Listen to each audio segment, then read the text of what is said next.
Okay, in this next video, I'm going to continue showing you guys how to interrogate or interview the data.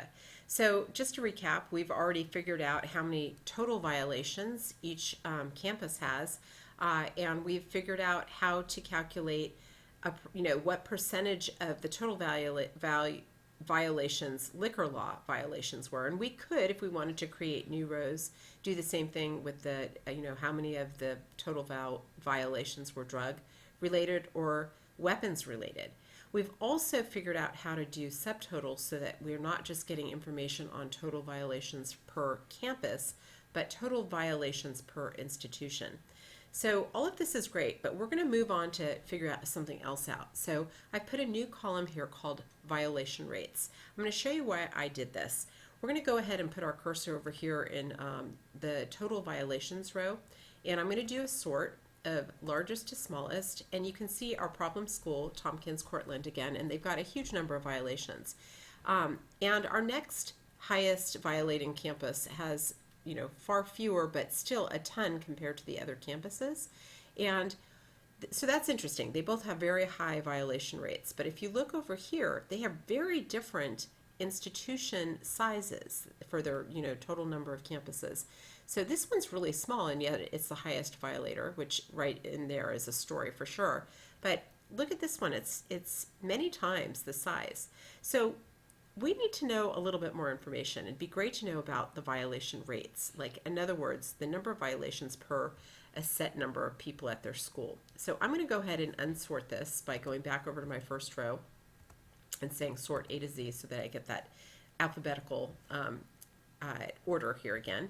I'm going to put my cursor over here, and this time once again I'm going to start with my equal sign, and I want to figure out the total violations per the number of students. So I'm going to go G2 divided by C2, then an asterisk, which basically means like times 100, or I'm sorry, 1,000 students. And notice I'm not putting a comma in here as a separator, so we're not going to do that in this formula. I'm going to hit enter, and of course this top row, it has 0, right? Also up here, I'm going to change this so that it says number, and I'm going to go over here and make sure, I could have gone over here to begin with, number, and we're going to leave this as 2 decimal points.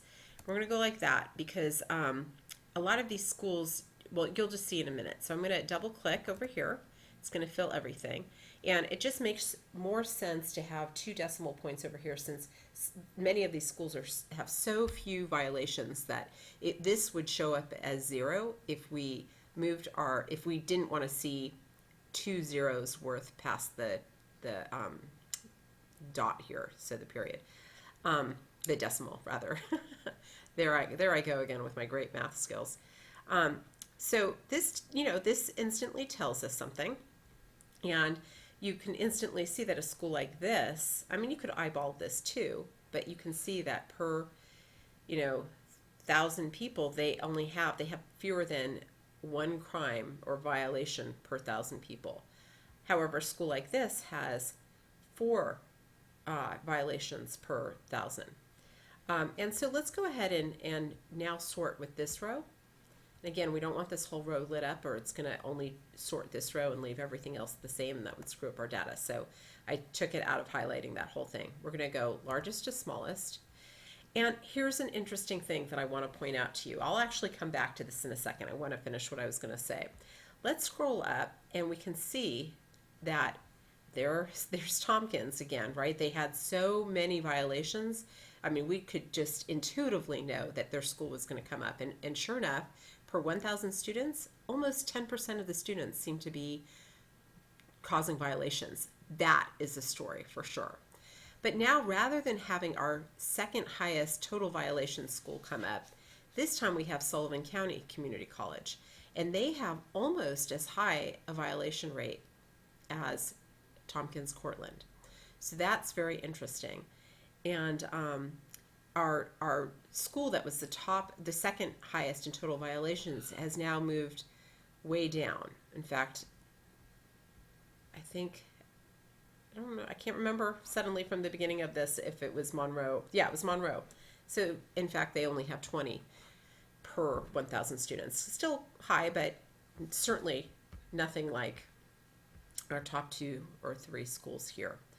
All right, let's talk about this for a minute. This over here is, again, when we've talked about messy data or cleaning up your data, this is happening because if you look over at institution, we're missing something. We're missing populations, sizes, and the institution size. So again, you as a reporter, when you're doing your data, you have to figure out either you have to go get this information or you have to throw this information out and not include it. Now, when we get to our next video, not including this information is going to have more weight. So you'll see what I mean in a little bit.